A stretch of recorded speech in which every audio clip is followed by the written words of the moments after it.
ચલો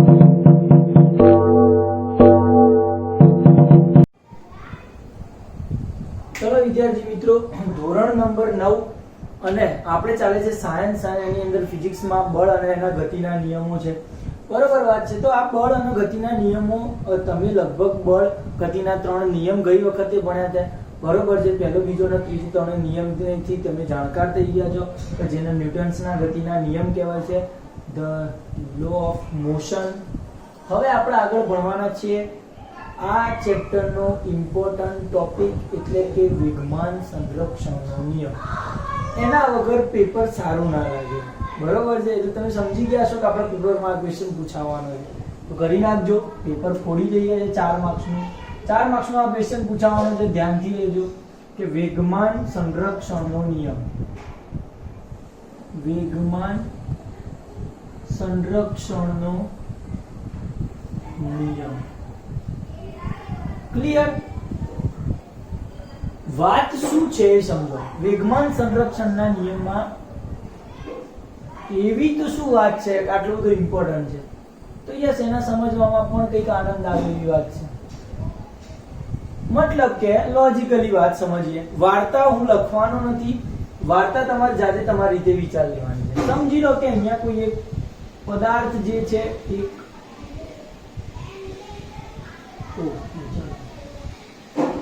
કોઈ એક પદાર્થ છે A અને એનું દળ છે ma. દળ છે ma દળ છે. બીજો કોઈ પદાર્થ શું છે B, જેનું દળ છે mb. and is that clear કે ma છે એનું દળ મોટું છે અને mb છે નાનું દળ છે. બરોબર છે. આટલી વાત છે. સમજો કે આ પદાર્થ કોઈ એ પદાર્થ આ દિશામાં ગતિ કરી રહ્યો છે અને એનો વેગ જે છે એ પ્રારંભિક વેગ uA છે, u of a, અને આ સેકન્ડ જે છે એનો પ્રારંભિક વેગ u of b છે. બંને એક દિશામાં ગતિ કરી રહ્યા છે. સપોઝ ધેટ કે uA is greater than ub. મતલબ કે કોઈ એ પદાર્થ જે છે એ નો વેગ છે એ b કરતા વધારે છે અને એક જ દિશામાં ગતિ કરી રહ્યા છે, તો વાસ્તવિકતા એ થશે કે એ કોઈક સમય જતા b ને અથડાશે. મતલબ કે અથડામણ એટલે આ રીતની અથડામણ. કોઈ આ એ દળો છે એની સાથે આ કોઈ b દળો અથડાઈ ગયો. ક્લિયર છે? મતલબ એમ કે આ એ દળા દ્વારા આ રીતનું જે બળ લાગશે એ ba લાગશે. મતલબ કે b ઉપર a દ્વારા લાગતું બળ f ની જે સૌથી નજીક છે એના ઉપર બળ લાગી રહ્યું છે એવું સમજવાનું. f થી સૌથી જે નજીક છે અહીંયા b, તો b ઉપર બળ લાગી રહ્યું છે. કોના દ્વારા? તો કે a દ્વારા. fba એના કોડ વર્ડમાં. પછી એક આ હોય અને આના કહીશું fab. મતલબ કે a ઉપર b દ્વારા લાગતું બળ, આ b દ્વારા a ઉપર આ દિશામાં બળ લાગશે અને a દ્વારા b ઉપર આ દિશામાં બળ લાગશે. સમજી શકો છો? આ છે ઘટના અથડામણ પહેલાની. પછી આ થઈ ગઈ અથડામણ દરમિયાનની વાત. અને હવે આવે છે અથડામણ પછી શું થશે. સેમ ટુ સેમ આ a પદાર્થ b પદાર્થ, આનો દળ ma હતું, આ હતો mb. કોઈ જ ફરક નહીં. પણ અથડામણ પછી એના વેગમાં ફેરફાર થવાનું ક્લિયર વાત છે. અથડામણ પછી કદાચ આનો વેગ વધી ગયો હોય, આનો ઘટી ગયો હોય, જે થયું હોય, પણ જે થાય એ કયો વેગ છે? આનો va થઈ ગયો. અને આનો એના પછીનો વેગ અથડામણ પછી આનો વેગ થઈ ગયો vb. ઓલ ક્લિયર વાત છે? આટલે સુધી સમજ પડે? તો બહુ આટલું બધું નતું ભરવાનું બોર્ડ, છતાં ભરી નાખી. તો ચલો ભરી નાખી. ચાલો હવે સમજાઈ દઉં. અહીંયા તમને આ બધી આકૃતિમાં બીજી બધી વાત સમજાઈ ગઈ છે. આ અથડામણ પહેલાની વાત છે, એના પછી અથડામણ પછીની વાત છે, એની આકૃતિ આ રહી. અને અથડામણ દરમિયાનની વાત છે, એની આકૃતિ આ રહી. બરોબર છે? અહીંયા વાર્તા લખવાની છે તમારે. એવરેજ 6 થી 7 8 લીટી ભરાઈ જાય એટલી.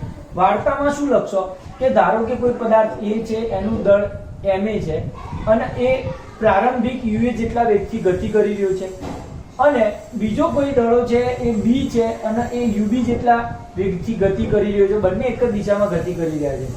બીજું શું લખશો કે આ યુ ma ગ્રેટર ધેન mb, મતલબ કે દળ એનું વધારે છે. વધારામાં બીજું શું લખશો? વેગ પણ u નો વધારે છે, મતલબ કે અમુક સમય જતા ચોક્કસ સમય t સમય પછી પદાર્થ b ને અથડાશે, તો અથડામણ પછી પદાર્થનો વેગ પદાર્થનું દળ ma અને mb રહેશે, દળમાં નહીં ફેરફાર થાય, પણ આનો વેગ va થઈ જશે અને આનો વેગ vb થઈ જશે. તો એ બધી વાર્તા તમારે લખવાની છે. ક્લિયર વાત છે? હવે આપણે અહીંયા જુઓ થિયરી ઉપર આવીએ તો કે અથડામણ પહેલા શું થશે? અથડામણ પહેલા શું થશે? વાર્તા લખાઈ જાય એ પછીની વાત છે. મેં તમને કીધું 6 એક લીટીની વાર્તા લખી નાખવાની. અથડામણ પહેલા શું થશે? તો કે પ્રારંભિક વેગમાન માપવામાં આવશે. પ્રારંભિક વેગમાન હજી કોડ લખીએ દડા એ માટે. બરોબર છે, દડા એ માટે પ્રારંભિક વેગમાન, દડા એ માટે પ્રારંભિક વેગમાન બરાબર શું આવશે? u of a. દડા b માટે પ્રારંભિક, ભૂલ કરી છે મેં, વેગમાન છે તો વેગ પણ આવશે અને વજન પણ આવશે, મતલબ કે ma ua is that the વેગમાન. કારણ કે વેગમાન શું છે પદાર્થનું? mv તરીકે દર્શાવાય કે જેમાં દળ પણ આવે અને વેગ પણ આવે.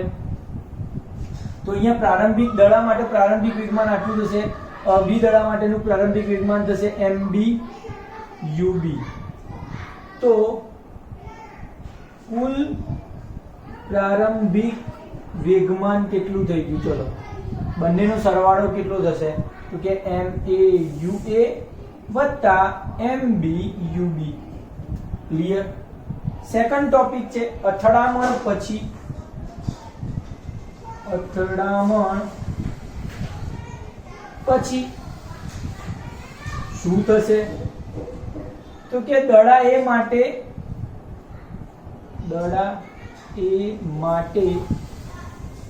અંતિમ વેગમાન, તો દળ તો એ જ છે ma, પણ v થઈ જશે va, વેગ બદલાયો. દડા b માટે અંતિમ વેગમાન mb vb. ક્લિયર? કુલ અંતિમ વેગમાન બરાબર શું થશે? ma va plus mb vb. That's called one result and that's second result. Okay, ચલો બે વાત મળી ગઈ તમને. શું શું મળ્યું છે? તો એવું નહીં મળે mau mb vb, આવું કંઈક મળ્યું છે. ઓહો સરસ. હવે શું કરશું આપણે? સમજણ આવે પડે છે તમને થોડી ઘણી? ના પડતી હોય તો પછી મારા નસીબ અને પડતી હોય તો તમારા નસીબ. ચલો વેગમાન સંરક્ષણના નિયમમાં આટલે સુધી પહોંચી ગયા. હવે હું ડિફરન્સ લઉં છું પદાર્થ a ના વેગમાનમાં થતો ફેરફાર, મતલબ કે દડા a ના વેગમાનમાં થતો ફેરફાર. સમજી લો અહીંયા થોડુંક લખ્યું હોય કે ધારો કે આ જે વેગમાન એને p of a કહું, આ જે વેગમાન છે એને p of b કહું, તો ટોટલ વેગમાન છે એ ડેલ્ટા p થશે, ડેલ્ટા p. ઓકે, સમજો અંતિમ વેગમાન માટે આ જે છે એને p ડેશ a કહું. શું કહું? p dash a. જે અંતિમ વેગમાન છે b માટેનું એને કહું હું p ડેશ b, અને ટોટલ વેગમાન છે એને p dash delta P dash કહું. શું કહું? Delta P dash. નામ આપી દો છો તમે. PA PB delta P, PA dash PB dash delta P dash. હવે નીચે ગયું છે પણ ચલાવી લેજો. એના વેગમાનમાં થતો ફેરફાર કેટલો થશે? તો કે એના તો એ માટે વેગમાન આ પ્રારંભિક છે અને આ અંતિમ છે, તો અંતિમ માઈનસ પ્રારંભિક કરીએ તો m a v a minus m a u a આવું થાય વેગમાનમાં થતો ફેરફાર. આમાં ના સમજ પડતી હોય અહીંયા સુધી તો બોલી જાવ. ચલો એ જ રીતે આપણે a ના વેગમાનમાં થતો ફેરફાર હવે અહીંયા લઈશું.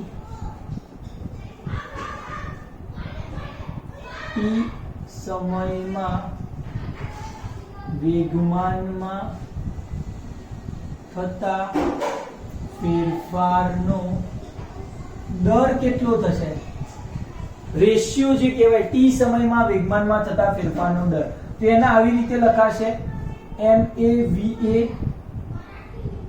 minus m a u a upon t. This is the વેગમાનમાં થતા ફેરફારનો દર આવી ગયો. બરોબર વાત છે. હવે તમને ખબર છે ન્યૂટન ગતિના બીજા નિયમ પ્રમાણે. ઓકે, ન્યૂટન ગતિનો બીજો નિયમ શું કહે છે કે વેગમાનમાં થતા ફેરફારનો સમય દર તેના પર લાગતા બાહ્ય બળ જેટલો હોય. ધેટ મીન્સ કે વેગમાનમાં થતા ફેરફાર ડેલ્ટા પી અને એનો સમય દર timing t, it's called the f. પદાર્થ પર લાગતા બળ જેટલો હોય. હવે અહીંયા શું થઈ રહ્યું છે તો કે વાસ્તવમાં આ તો કોઈ બળ આવી ગયું કારણ કે આ વેગમાન અને એમાં થતો ફેરફાર નીચે સમય દર છે, તો એ બળ હશે અને એ બળ કોણ છે? એ ઉપર લાગતું, એ દ્વારા લાગતું બળ છે. એ પર લાગતું બળ છે કારણ કે MAVA અને MAUA છે, તો એ ઉપર લાગતું બળ હોય તો એને FAB કીધું હતું મેં. એ પર લાગતું બળ ક્યાં ગયું? આ રહ્યું. એ ઉપર લાગે છે, એ દિશામાં લાગે છે, તો એને આપણે FAB કહીએ. તો એ કોના જેટલું આવી ગયું? તો આના જેટલું આવી ગયું. MAUA minus MAUA, અહીંયા V આવવો જોઈએ upon T. અને આ જ રીતે FBA પણ આવે. B દ્વારા A પર લાગતું બળ. આ બધું લખશું નહીં એમાં દળા વીમાં થતા વેગમાનનો ફેરફાર આટલો હોય તો ફેરફારનો દર આટલો હોય, તો આના નિયમ પ્રમાણે FBA ડાયરેક્ટ હું લખીશ કેટલું આવશે તો કે MB VB minus MB UB upon T. All clear. હવે અહીંયા સમજો આપણે ન્યૂટન ગતિનો પહેલા બીજો નિયમ વાપર્યો, લખવો પડે. અહીંયા સમજો ન્યૂટન ગતિના ત્રીજા નિયમ પ્રમાણે, તો લખવું પડે, તો લખી નાખ્યું. ત્રીજો નિયમ શું કહે છે કે પદાર્થનું A દ્વારા B ઉપર બળ લાગે એ અને પદાર્થનું B ઉપર A દ્વારા બળ લાગે, બંને સમાન મૂલ્યના હોય. પડી ગઈ ખબર? પણ વિરુદ્ધ દિશામાં હોય, મતલબ કે માઈનસ લગાવવો ફરજિયાત છે. માઈનસ લગાવવો ફરજિયાત છે કારણ કે વિરુદ્ધ દિશામાં હોય. લખવાનું ન્યૂટન ગતિના ત્રીજા નિયમ પર FAB ની વેલ્યુ મૂકું અહીંયા. MAVA minus MAUA upon T. અહીંયા માઈનસ છે. MBVB minus MBUB upon T. Cancel T ને કેન્સલ કરું છું અને પ્રારંભિક વેગમાન વાળું અલગ લઈ લઉં, અંતિમ વેગમાન વાળું અલગ લઈ લઉં. મતલબ કે V વાળા પદો અલગ, U વાળા પદો અલગ. V વાળું આ છે MAVA. અહીંયા V વાળું આ છે પણ એની બહાર માઈનસ છે. હું પહેલા તો આખું લખું MAUA. આ એમનું એમ લખ્યું છે બરાબર. આ માઈનસ અંદર જાય એટલે આ થઈ જશે માઈનસ MBVB અને માઈનસ માઈનસ પ્લસ MBUB. તો શું થશે? B વાળા એક બાજુ MAVA અને આ VB આ બાજુ આવી જાય તો plus MBVB equals to IU MAUA આ પદ વાળું આ બાજુ આવ્યું U વાળું પદ આ બાજુ આવી ગયું માઈનસ હતું પ્લસ થઈ ગયું વત્તા MBUB ના ખબર પડી U વાળા એક બાજુ લઈ લીધા V વાળા એક બાજુ લઈ ગયા બધું પોઝિટિવ પોઝિટિવ મસ્ત થઈ ગયું આ શું છે ખબર તમને અને આ શું છે ખબર તમને બચ્ચાઓ જે તમે ડિરાઈવ કરીને સાઈડમાં મૂકી રાખ્યું જુઓ that is the this one અને આ છે એ પેલું છે મતલબ કે આ શું છે કુલ અંતિમ વેગમાન શું છે કુલ અંતિમ વેગમાન છે અને આ બાજુ શું આવ્યું કુલ પ્રારંભિક વેગમાન આવી ગયું અને આના કહીએ છીએ આપણે વેગમાન સંરક્ષણનો નિયમ કેમ કહીએ છીએ આને વેગમાન સંરક્ષણનો નિયમ તો લખીશું વાર્તા થોડી હજી અહીંયા સુધી પડવી જોઈએ વેગમાન સંરક્ષણનો નિયમ એટલા માટે કહેવામાં આવે કે આપણે એક વખત આને છોડી દીધા પછી એના ઉપર કોઈ બાહ્ય બળ લગાડ્યું નથી મતલબ કે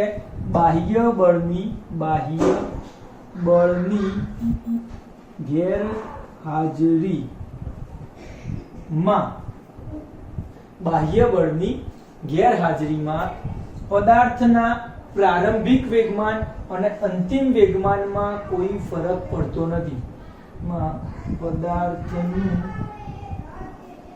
પદાર્થનું પ્રારંભિક વેગમાન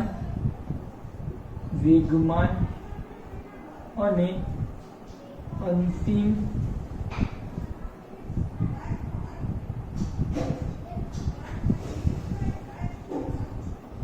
મતલબ કે પ્રારંભિક વેગમાનનો સરવાળો અને અંતિમ વેગમાનનો સરવાળો એવું લખું પ્રારંભિક વેગમાનનો સરવાળો મતલબ કે બે પ્રારંભિક વેગમાન હતા અને એમનો સરવાળો એટલે આ કુલ પ્રારંભિક વેગમાન અને અંતિમ વેગમાનનો સરવાળો સમાન થાય છે એટલે કે અચળ રહે છે એવું કહી શકાય મતલબ કે વેગમાનનું સંરક્ષણ થાય વેગમાન બચી ગયો મતલબ કે એના વેગમાનમાં કોઈ ફરક જ ના પડ્યો પ્રારંભિક અને અંતિમ વેગમાનમાં એનો મતલબ કે અહીંયા વેગમાનનું શું થઈ ગયું સંરક્ષણ થાય છે બસ આટલું લખવાનું છે આના પછી પણ વેગમાન સંરક્ષણનો નિયમ લખવાનો છે જગ્યા નથી તો હું હમણાં ભૂસીને ત્યાં લખું છું પણ ત્યાં સુધી શું છે તો કે પહેલા તો સમજી લો આ વાર્તા મેઇન વાર્તા પૂરી થઈ ગઈ બરોબર વાત છે શું કર્યું હતું સૌથી પહેલા વેગમાન સંરક્ષણનો નિયમ આ હતો એની અંદર સૌથી પહેલા કોઈ પદાર્થ એને મેં પકડ્યો બી પદાર્થ પકડ્યો છે અને બંનેને એક બાજુ આમ ક્યાંક રગડાઈ દીધા વાસ્તવિકતા એ હતી કે એનું દળ વધારે હતું એનો વેગ વધારે હતો એટલે ગમે ત્યારે અથડાશે બીને જઈને તો બીને જઈને અથડાય તો બંને એકબીજા ઉપર બળ લગાડ્યા તો ન્યૂટન તો ત્રીજા નિયમમાં સામે એવું કહી ગયો કે બળ લાગે તો બંને સમાન મૂલ્યના અને વિરુદ્ધ દિશામાં લાગે તો કશો વાંધો નહીં લગાઈશું એવા જ બળ લગાઈશું અથડામણ પછી શું થયું હવે અથડાયા તો વેગમાં ફેરફાર થઈ જવાનો તો ગમે ત્યારે આગા પાછા થશે ત્યારે એના વેગમાં આનો વી થઈ ગયો આનો વી થઈ ગયો મતલબ કે ચેન્જ થઈ ગયો વેગમાં અથડામણ પહેલાની અથડામણ વખતની અને અથડામણ પછીની અવસ્થાઓ જોઈ શકો તમે તો એના ઉપરથી એક સંરક્ષણનો નિયમ બનાવ્યો કેવી રીતે તો વાસ્તવમાં થાય શું એનું કેલ્ક્યુલેશન સૌથી પહેલા અથડામણ પહેલા તો પહેલા કેટલો વેગ છે તો કે MAUA જેટલો જ્યાં પ્રારંભિક U અને U ની વાત કરવાની છે તો એ દડા માટે MAUA બી દડા માટે MBUB અને એનો કુલ પ્રારંભિક વેગમાન આટલું મતલબ કે અથડામણ પહેલાની વાત પહેલા કરી દેવાની U વાળી વાત પહેલી પછી આખી V વાળી વાત તેમાં A દડા માટે V વાળી વાત B દડા માટે V વાળી વાત અને કુલ વેગમાન V વાળું પડી ગઈ પરિણામ 1 અને 2 આપીને એને સ્ટોપ કરીને સાઈડમાં મૂકી દીધા સ્ટોર કરી દીધા મેં બગડે નહીં એટલા માટે હવે દડા એના વેગમાનમાં થતો ફેરફાર જોઈ લો તો કોઈ પણ દડો એ હતો તો એનું વેગમાન P જેટલું હતું આટલું અને પછી એનું વેગમાન કેટલું થઈ ગયું આટલું થઈ ગયું તો વેગમાનમાં થતો ફેરફાર કેટલો આવે તો કે આટલો માઈનસ આટલો તો MAVA માઈનસ MAUA મતલબ કે A માં થતો ફેરફાર હવે પહેલા u અને પછી v ઉપર કોન્સન્ટ્રેશન કર્યું, હવે a ઉપર કોન્સન્ટ્રેશન કરો. મતલબ કે a વાળું પદ આ અને a વાળું પદ આ બંનેની બાદબાકી ફેરફાર જોયો. જો ફેરફાર થતો હોય તો t સમયમાં વેગમાનમાં કેટલો ફેરફાર થાય છે, એનો દર કેટલો હોય તો વેગમાનમાં થતો ફેરફાર મતલબ કે એકમ સમયમાં વેગમાનમાં થતો ફેરફાર આટલો છે. ન્યૂટન કાકા બીજા નિયમમાં શું કહે છે કે વેગમાનમાં થતા ફેરફારનો સમય દર જે છે એ તો બળ જેટલો હોય, એના બળ જેટલો લઈ લીધો, પણ a ઉપર બળ લાગતું હતું એટલે મેં FAB લીધું છે. એ જ રીતે જો b ઉપર બળ લાગતું હોય તેને આવું બળ મળે. સેમ ટુ સેમ આને પ્રૂવ કર્યા નથી, આ જ રીતે આવું લખી નખાય, તમારે નહીં કરવાનું. હવે ન્યૂટન ગતિના ત્રીજા નિયમ પ્રમાણે તો બંને બળ સમાન અને વિરુદ્ધ દિશામાં લાગે, એટલા માટે મેં માઈનસ મૂક્યું અહીંયા.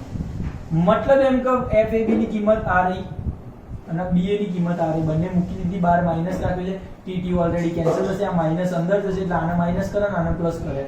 પછી v વાળા એક બાજુ, u વાળા એક બાજુ. તો જો આવું કરી દીધું તો v વાળા જે હતા એ તો આપણું અંતિમ વેગમાન મળ્યું અને u વાળું હતું એ બધું મને પ્રારંભિક વેગમાન મળ્યું. મતલબ કે અંતિમ વેગમાન બરાબર પ્રારંભિક વેગમાન. તો આ તો થઈ ગયો વેગમાન સંરક્ષણનો નિયમ. મતલબ કે અત્યાર સુધી ચાલો બાહ્ય કોઈ વાસ્તવિક બળ લગાડ્યું જ નહીં, બહારનું કોઈ બળ લગાડ્યું નહીં, એટલે કે બાહ્ય બળની ગેરહાજરી હતી. તો આ શું થયું તો કે પદાર્થનું પ્રારંભિક વેગમાનોનો સરવાળો, મતલબ કે આ પ્રારંભિક વેગમાનનો સરવાળો a અને b નો અને અંતિમ વેગમાનના સરવાળા બંને કેવા રહ્યા, સમાન રહ્યા, એટલે કે અચળ રહે છે, મતલબ કે બદલાતા નથી. તેનો મતલબ કે વેગમાનનું શું થયું, સંરક્ષણ થયું છે. વેગમાન વેડફાતો નથી, બંનેની વેલ્યુ સમાન રહે છે. મતલબ એમ કે સમજી લો કે પદાર્થ કોઈ ચોક્કસ વેગથી ગતિ કરતા હતા, મતલબ કે તમે બે જણા જઈ રહ્યા છો સ્પીડમાં અને બંને એકબીજાને અથડાવજો અને દિશા ચેન્જ કરી દો છો, પડે છે ખબર, તો શું થશે તો કે એનો મતલબ એમ કે તમારું જે દળ હતું અને તમારી જે ગતિ હતી એ પ્રમાણે તમારું જે વેગમાન થાય m ગુણ્યા v જેટલો. તો એ વેગમાન છે એ તમારું બંને જણાનું સમાન રહે, અચળ રહે, મતલબ કે એમાં કોઈ જ ફેરફાર ના થાય. મતલબ કે એટલી જ વેગથી તમે ગતિ જાળવી રાખો, તમારી અંદર એટલી ઊર્જા હોય કે તમારી ગતિ એટલી જળવાઈ રહે. ભલે તમારી દિશા ચેન્જ થઈ ગઈ છે પણ તમારી પાસે એટલી ગતિ રહે છે. મતલબ કે વેગમાન ક્યાંય ખર્ચાઈ અથવા વેડફાઈ જતું નથી, એનું સંરક્ષણ થાય છે. મતલબ કે તમે કોઈ બે દડા લઈ લો, એક ટેનિસનો લો, એક મેચિસનો દડો લો, બંનેના આમ રગડાવો અને આગળ જઈને ક્યાંક ટકરાય એવી પરિસ્થિતિ ઊભી કરો, તો બંનેના આમ ટકરાયા છે તમે આગળ જઈને, તો શું થશે, છૂટા મૂકી દેવાના, ફોર્સ ઉપર વાત છે. તો આગળ જઈને ટકરાશે એટલે બંનેની દિશા અલગ અલગ થશે. મેચિસનો બોલ કદાચ ભારે છે તો એ કદાચ પેલાને ક્યાંક દૂર ખસેડશે અને પેલો થોડોક આમ દિશા થોડી ચેન્જ થશે. તો આ પરિસ્થિતિમાં અહીંયા જેટલું પ્રારંભિક દળ અને વેગ પ્રમાણે એનું વેગમાન હતું બંને દડાઓનું, અને એનું અંતિમમાં પેલાનો ભલે વેગ વધી ગયો હોય પણ બંનેનો સરવાળો તો કેટલો થશે, અચળ થશે. તો એ તમે લોજિકલી વિચારી શકો છો, બરોબર વાત છે, યસ. તો આને વેગમાન સંરક્ષણનો નિયમ કહે છે. આ નિયમને હું ગુજરાતીમાં ફરીથી એકવાર લખું છું, જે તમારા આ ક્વેશ્ચનના અંતમાં ફરજિયાત પ્રમાણે લખવાનું છે કે વેગમાન સંરક્ષણનો નિયમ.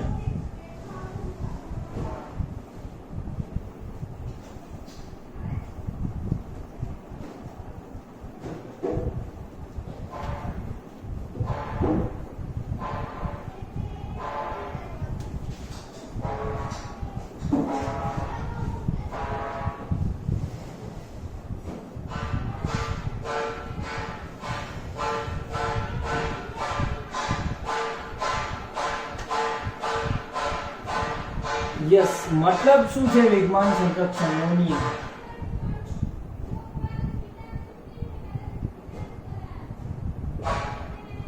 લખાય શું તો કે બે પદાર્થોની આંતરક્રિયા દરમિયાન, બે પદાર્થોની આંતરક્રિયા દરમિયાન એટલે કે અથડામણ પછી અથવા અથડામણ થઈ જાય એ વખતે આંતરક્રિયા દરમિયાન બાહ્ય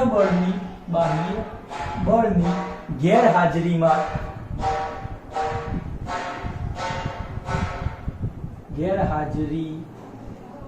પદાર્થના વેગમાનનું, બંને પદાર્થના વેગમાનનું મૂલ્ય અચળ રહે છે તેને વેગમાન સંરક્ષણનો નિયમ કહે છે. હિટ કર દો મગજમાં એકવાર.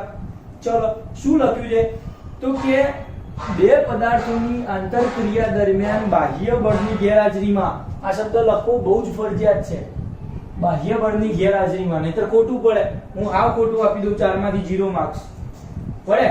તો આંતરક્રિયા દરમિયાન ગેરહાજરીમાં પદાર્થના વેગમાનનું મૂલ્ય કેવું રહે છે? અચળ રહે છે, અથવા તો તેનું સંરક્ષણ થાય છે, અથવા આના પહેલા અચળ રહે છે અથવા તેનું સંરક્ષણ થાય છે એવું લખી શકો. ના લખવું હોય તોય ચિંતા નથી, કોઈની કેપેસિટી બહારની વસ્તુ છે કાને ખોટો પાડી શકે. બરોબર વાત છે. યસ, વેલ પ્રૂફ આપી, મજા આવશે. બીજા ચર્ચામાં આવી જઈએ. આ વેગમાન સંરક્ષણનો નિયમ તમને આવડશે. વેગમાન સંરક્ષણના નિયમના લોજિક આધારિત બીજા થોડા ક્વેશ્ચનો છે.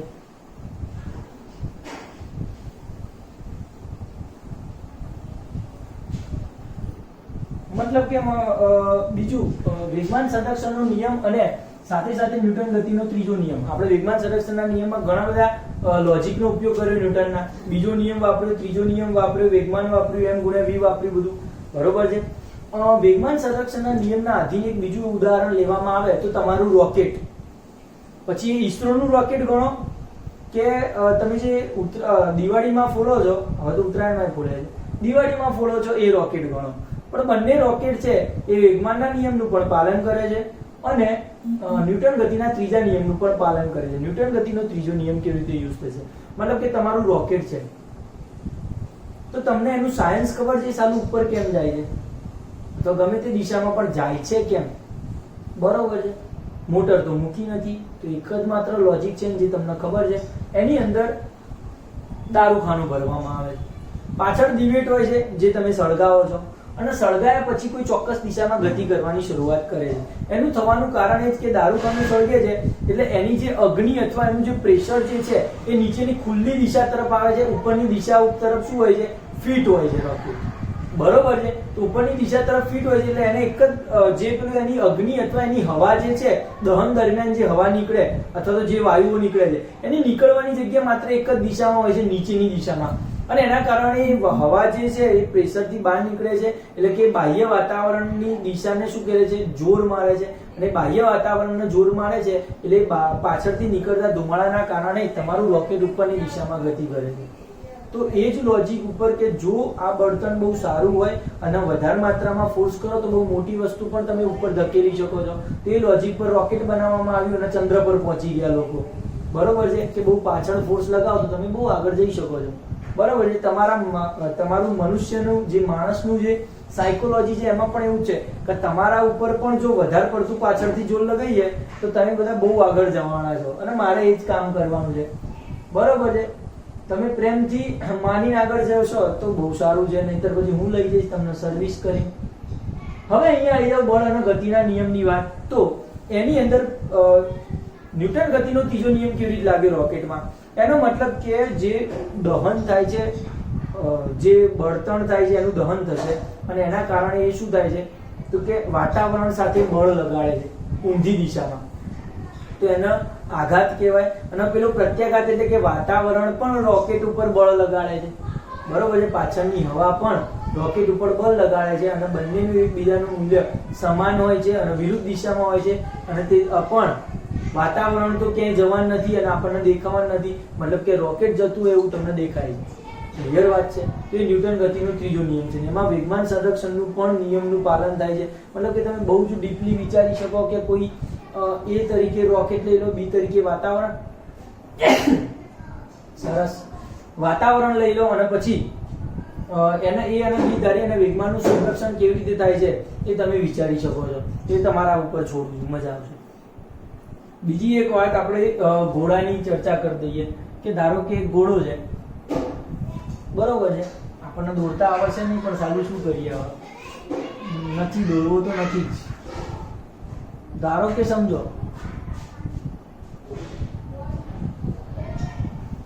જે સમજો કે જે દોર્યું છે પણ સમજો બતક દોર્યું છે, ચલો મેં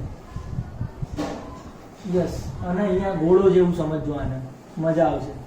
suppose that this is horse. પાછળ લારી છે, પહેલા હોય લારી તો પગ ના હોય લારી, લારીને પડ્યા હશે. ચલો, આને ખેંચી રહ્યું છે કોઈ પ્રાણી, જે પ્રાણી હોય બરોબર છે. તો આ જે વસ્તુ જે ખેંચાઈ રહી છે, તો પહેલું લોજિક તો એ જ. તમને એક ક્વેશ્ચન એવું પૂછી શકું કે જો આ પ્રાણી જે છે એ આ લારીને ખેંચી રહ્યું હોય તો સારું ખેંચી જ કેવી રીતે શકે? ન્યૂટન ગતિનો ત્રીજો નિયમ તો એમ કહે છે કે સમાન મૂલ્યનું વિરુદ્ધ દિશામાં બળ લગાડે. મતલબ કે જેટલું બળ આ પ્રાણી લારી ઉપર, પાછળની જે લારી જે છે રથ, એની ઉપર લગાડશે એટલા જ મૂલ્યનું અને વિરુદ્ધ દિશામાં બળ રથ છે એ પ્રાણી ઉપર લગાડશે. તો પછી ગતિ કેવી રીતે કરવાના છે? ના ગતિ કરી શકવા જોઈએ. તો યસ, તમારી વાત સાચી છે. મતલબ કે બળ નંબર 1, 3 પ્રકારના બળ લાગશે. અહીંયા જોજો. પહેલું બળ શું લાગ્યું? તો કે પ્રાણી અથવા તો પ્રાણીની જગ્યાએ આપણે લઈએ ઘોડો, એ લારીની જગ્યાએ કયો શબ્દ વાપર્યો છે? ગાડી. ઘોડા અને ગાડી. સરસ. તો આ છે ગાડી અને આ છે ઘોડો. સરસ, મજા આવી ગઈ જોઈને જ. તો ઘોડાએ ગાડી પર લગાડેલ બળ અને ગાડીએ ઘોડા પર લગાડેલ બળ. તો આ એક બળ લાગ્યું કે ગાડી ઘોડા ઉપર બળ લગાડે, ઘોડો ગાડી પર બળ લગાડે. બંને સમાન મૂલ્યના અને વિરુદ્ધ દિશામાં લાગે. જેના કારણે શું થશે? તો કે આ ગાડી હલવાની નથી ત્યાંથી. કેમ? કારણ કે જેટલું ઘોડો ગાડી પર બળ લગાડશે એટલે ગાડી ઘોડા પર પણ બળ લગાડે છે. તો પોઈન્ટ નંબર 2, હલી કેવી રીતે? તો હલે છે એટલું કે હવે અહીંયા ઘોડાના પગ તો હશે, અહીંયા મેં દોર્યા છે, વાસ્તવમાં પાછળ બીજા 2 છે. તો સમજવાના કે 4 પગ છે. બરોબર છે, 4 પગું ઘોડો. તો હવે યસ, હું કઈ ડાર્વિન નથી. ચાર્લ્સ ડાર્વિન છું નહીં કે આનુવંશિકતાની રચના કરી, જનીનમાં ફેરફાર કરી અને આને 4 પગ વાળા ઘોડામાંથી નવી સંતતિનું નિર્માણ કર્યું હોય અને 2 પગ વાળો ઘોડો જન્માવ્યો હોય. બરોબર, એવું કશું કર્યું નથી. આના પાછળના 4 પગ છે. તો હવે એ ચર્ચા કરીએ. ચાર્લ્સ ડાર્વિન વિશે તમે આગળ ભણશો, કદાચ મજા આવશે. બીજું ટોપિક શું છે? તો કે જે ઘોડો જે છે, ઘોડા દ્વારા જમીન પર લાગતું બળ અને જમીન દ્વારા ઘોડા પર લાગતું બળ. અને ત્રીજા ટોપિકમાં શું છે? ગાડી દ્વારા જમીન પર લાગતું બળ અને જમીન દ્વારા ગાડી પર લાગતું બળ. આવા પ્રકારના અલગ અલગ બળો લગાડવામાં આવી રહ્યા છે, તમે વિચારી શકો છો. બરોબર છે. તો શું છે આ? તો કે બરોબર, બિલકુલ સાચી વાત છે. તો હવે ગાડી આગળ કેમ ગઈ? તો એનું કારણ એટલું જ કે પહેલું બળ તો સમતુલ્ય બળ છે. ન્યૂટન ગતિના ત્રીજા નિયમ પ્રમાણે ગાડી આગળ હલવાની નથી. તો બીજું અને ત્રીજું બળ અસર કરે છે. વાસ્તવમાં આ બળ જે છે, હવે ઘોડો છે એ આગળ પગ કરશે, સમજો. તો આગળ પગ કરશે મતલબ કે જમીન ઉપર બળ લગાડશે. તો જેટલા મૂલ્યનું જમીન ઉપર બળ લગાડે છે એટલા જ મૂલ્યનું જમીન એના ઉપર બળ લગાડે છે પાછું. ક્લિયર વાત છે? યસ. એટલે કે ઘોડો હલે છે અને ચાલવાની પરિસ્થિતિ સર્જાય છે ત્યારે જમીન તો હલવાની છે ને. હવે શું છે? બીજામાં શું થયું કે ગાડી દ્વારા જમીન પર લાગતું બળ તો નોર્મલ બળ લાગતું હશે, ખાલી સંપર્ક બળ લાગે. શું બળ લાગે? ખાલી સંપર્ક બળ. કારણ કે એ કઈ સજીવ વસ્તુ નથી અને પરફેક્ટ એના વજન દ્વારા જે બળ લાગશે એ જમીન ઉપર લાગશે, એના કરતા વધારે બળ લાગવાનું નથી. મતલબ એમ કે જે ઘોડો જે છે એ જમીન ઉપર બળ લગાડે છે એ ગાડી દ્વારા જમીન ઉપર લગાડેલા બળ કરતા વધારે છે. ઘોડાએ વધારે બળ લગાડ્યું જમીન ઉપર. યસ. અને એટલા માટે સ્ટાર્ટ થાય જ્યારે ઘોડો જ્યારે ગાડી ચલાવવાનું ચાલુ કરે છે, યસ, ત્યારે આગળ તરફ નમે છે, ઝૂકે છે અને જોર લગાવે છે. કારણ કે સ્ટાર્ટિંગમાં એના બળ એટલા માટે લગાવવું પડે કે સમાન મૂલ્યનું બળ હોય તો ગતિ ના કરે, તો ગતિથી વિરુદ્ધ પ્રત્યાઘાતી બળ લગાવવા માટે એને વધારે જોર લગાવવું પડે છે ઘોડાને. ક્લિયર વાત છે? મતલબ કે જમીન દ્વારા આ જે લાગતું બળ છે આ વધુ થશે અને આ છે એ ઓછું થશે અને જેના કારણે જે ગાડી જે છે એ આગળ ચાલે છે. ક્લિયર વાત છે? તો આ લોજિક તમને આવડવું જોઈએ. બીજી ચર્ચા તમે ફાયર વાળી કરી શકો કે ફાયર બ્રિગેડનો જે માણસ હોય છે અને જે પાઇપ પકડી રાખે છે એ પાઇપમાંથી ફૂલ ફોર્સમાં પાણી આવી રહ્યું હોય છે અને આગ ઓલવવાની પ્રક્રિયા થાય છે. તો એની અંદર હવે એ તો નહીં દોરવું આકૃતિ નકે, એ તો બધું બહુ અલગ થઈ જશે. યસ, એનો માણસ ની વિચારો, મેં ઘોડો આવો દોર્યો તો માણસ કોઈ દોરી છે. તો હવે એ ચર્ચા કે કેમ એનો જે પાઇપ પકડવામાં તકલીફ પડે છે અથવા એના ઉપર ફોર્સ લાગે છે. તો મતલબ એમ કે એ પાણી સાંકડી પાઇપ હોય છે અને મોટર દ્વારા પાણી એમાં ફૂલ ફોર્સથી બહાર નીકળે છે. તો જ્યારે પાણી સપાટી જ્યારે પાઇપમાંથી બહાર નીકળે છે ત્યારે શું થાય છે તો કે વાતાવરણ સાથે અને બીજી જમીન સાથે સંપર્કમાં આવી અને એના ઉપર બળ લગાડે છે, મતલબ કે વાતાવરણ સાથે બળ લગાડે. હવે વાસ્તવમાં થશે શું તો કે જેના કારણે સમાન મૂલ્યનું વિરુદ્ધ દિશામાં વાતાવરણ દ્વારા પ્રત્યાઘાતી બળ પાઇપ ઉપર લાગે છે. મતલબ કે પાણી જે છે એ જ વાતાવરણ થઈ જશે. મતલબ કે પાણી જ્યારે બહાર નીકળ્યું બરોબર છે ત્યારે પાછળવાળું પાણી જે છે આગળવાળા પાણી ઉપર બળ લગાડવા પ્રયત્ન કરે, તો આગળવાળું પાણી પણ પાછળવાળા પાણી પર બળ લગાડશે એટલા જ મૂલ્યનું. એટલા કારણે જે પેલું પાઇપ જે છે એ થોડી પાછી ધકેલાય છે અને અથવા તો પકડી રાખવામાં તકલીફ પડે છે. ન્યૂટન ગતિનો ત્રીજો નિયમ છે અને વિચારી શકો તમે તમારી રીતે. તો આટલું રાખીએ છીએ અત્યારે આ લેક્ચરમાં. આગળ બીજી ચર્ચા કરશું આપણે.